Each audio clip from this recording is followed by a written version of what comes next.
अच्छा ये बताइए, आपको ये गुटखा माफिया और ये जो लोग हैं, इन्होंने कुछ किया उसको, आपको रिश्वत देने का या कुछ करने का? मुझे एक वाकया अभी याद आ गया सर जी को, हम बताना चाहेंगे आपको भी कि अभी से 8 वर्ष पहले हिलसा में हम रहते हैं, नालंदा जिला में हिलसा एक अनुमंडल मुख्यालय आपको पता होगा। हम अपनी एक टीम को लेकर, गुटखा छोड़ो आंदोलन की एक टीम को लेकर के साइकिल से दिल्ली पहुंचने का हमारा अभियान था। ओह वाह वाह वाह। आपको ये पता होगा जब कोई भी अच्छा काम आप कीजिएगा तो उसका विरोध करने वाले भी ज़्यादा लोग मिलेंगे, समर्थन कम करेंगे और विरोध ज़्यादा करेंगे। हाँ। और मैंने महसूस किया कि विकट परिस्थिति में आदमी में और चार्मिंग आता है, उसका काम करने का जज्बा, उसका जोश, उसकी साहस, उसकी बुलंदी और बढ़ती है, घटती नहीं। तो हम लोगों ने निर्णय लिया, रात हो जाती थी कभी कभी, चूंकि हम लोग दोपहर में नहीं चलते थे, 3-4 घंटा खाने वाने के लिए हम लोग रुकते थे, ढाबा होता था वहीं, कहीं कहीं हालांकि प्लानिंग होती थी, लोग समाज सेवी लोग हम लोग अपनी जगह बनाते थे, लेकिन देर हो जाती थी तो वहाँ प्लानिंग गड़बड़ा जाता था, तो ढाबा में रुकना पड़ता था, बगल में ढाबा होता था होटल। 2 जगह पे बहुत हॉट डिस्कशन हुआ, तो हमारे 2-3 लोग थोड़ा गर्म, हालांकि वो गर्म ठंडा दोनों जो मिश्रित है, ये क्रांति और हालांकि शांति भी हमने धारण किया हुआ है, ऊपर से क्रांति है तो शांति को छोड़ा नहीं हमने, लेकिन कुछ लोग टीम में थे जो केवल गर्म मिजाज के थे, उनसे थोड़ा सा हो गया। तो कृष्णा नगर बाईपास के समक्ष जब 3:45 बजे हमारा काफिला पहुंचा, साइकिल से हम जा रहे थे, सबसे आगे लीड कर रहे थे हम, पीछे से सारे लोग थे, चूंकि मेरा पोशाक, हमारा यूनिफॉर्म ही एक तरह से ये है तो पहचानना भी आसान हमें हो जाता है कहीं भी। तो एक लॉरी से कुचलने का प्रयास किया, बहुत उस समय लाइट नहीं आई थी, और उस समय मुझे सबसे पहले तो यहाँ पे बाल पकड़ के खींचा, फिर तेजी से लॉरी की तरफ आगे की ओर मेरा साइकिल तो चकनाचूर हो गया, लेकिन मैं पलट के उधर, ये मेरा जो हाथ है, ये जो जितना भी नाखून देख रहे हैं, उंगलियां आप देख रहे हैं, ये सारा डैमेज है, फिर से नाखून हुआ, लेकिन ये सब काम बढ़िया से नहीं करता है। तो ये गुटखा माफिया, और उसके बाद कानपुर में 2-3 बार और भी करके, हालांकि वहाँ जब जाते हैं तो लोकल कन्वेनर जो है वहाँ पुलिस की व्यवस्था हो जाती है अब, तो उसके बाद उन लोगों की बहुत सी धमकियाँ मिली हमको, लेकिन जितनी बार हमारे विपक्ष के लोगों ने, विरोधियों ने धमकी देने का काम किया, डराने का काम किया, धमकाने का काम किया, उतना ही रेशियो में हमारी ताकत बढ़ती गई, और अब हम और आगे बढ़ने के लिए बहुत अच्छा। हमारे यहाँ के डीएम है, नए बने हैं डॉक्टर त्यागराजन एसन, नालंदा जिलाधिकारी, और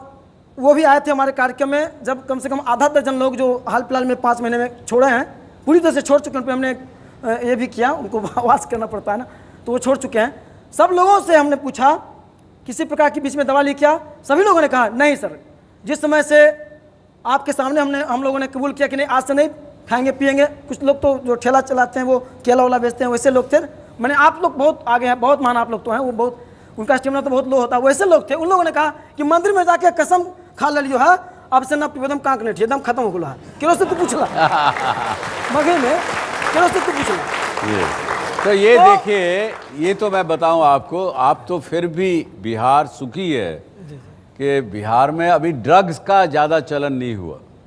बम्बई, दिल्ली, बेंगलोर, यहाँ तो युवाओं को 10-12 साल के बच्ची को वो ड्रग्स सिखाना शुरू कर देते, ड्रग खाना शुरू कर देते। इनका ये कहना है कि अगर स्वस्थ भारत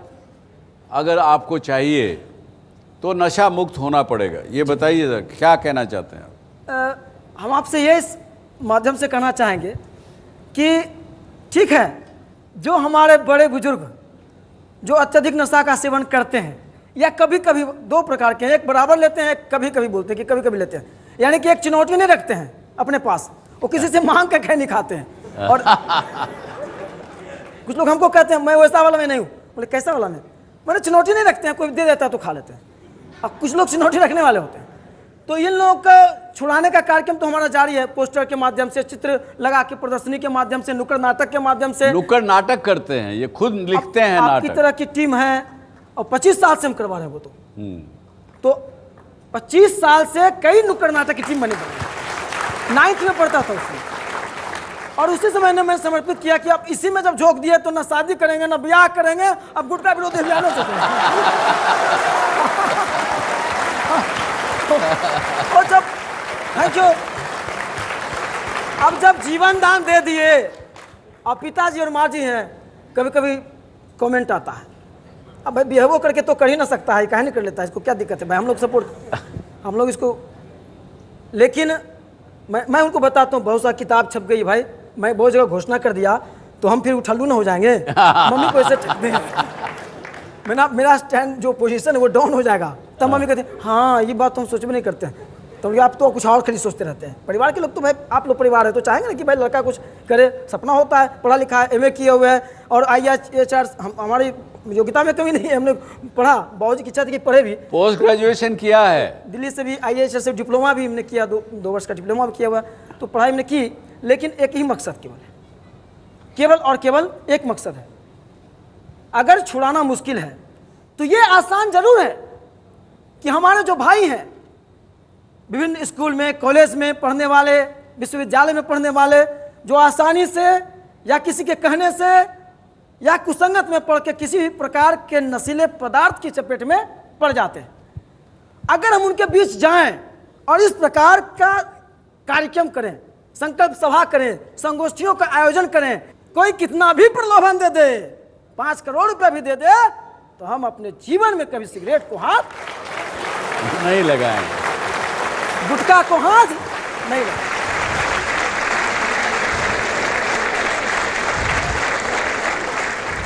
तो देखिए इस प्रकार के भी लोग हैं,